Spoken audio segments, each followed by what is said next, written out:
Hi there, I'm Dee, and I'm your instructor today. Welcome to my course. I am currently the chief data engineer at Big Thailand. I have a huge passion for data and years of experience working with data, and I believe that data allows people to discover the world through a brand new view that they never seen before. According to ZipRecruiter, an average annual income of a data engineer in the US is 138,000 US dollars, which is equivalent to 67 US dollars per hour.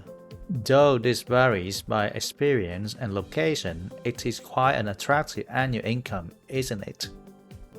That's why I introduced to you the foundation course, which will prepare you to become a future data engineer in the Azure environment. The Azure Data Engineer 101.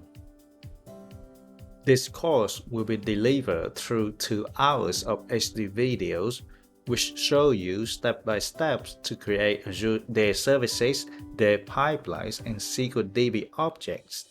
So at the end of each section, it provides you quiz to verify how well you understand the lesson.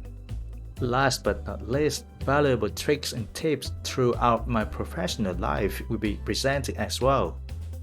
This course will cover areas such as cloud computing, the Azure Cloud, Azure Storage, Azure Data Factory, aka ADF, and Azure SQL Server.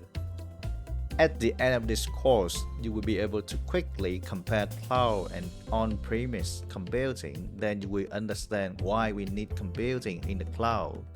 And you'll also be able to explain what is Azure at a high level. In practical, you are equipped with guidance on how to create following Azure Data Services, ADF, Azure Storage, and Azure SQL Server.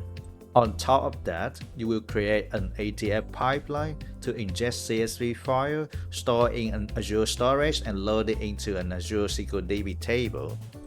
Or you can create an ADF pipeline, ingesting an Excel file, host it on your local drive, and load it into an Azure SQLDB table as well. Ultimately, you'll be able to create an Azure SQLDB store procedure to transform upstream data and integrate it into an ADF pipeline. Enjoy learning and good luck!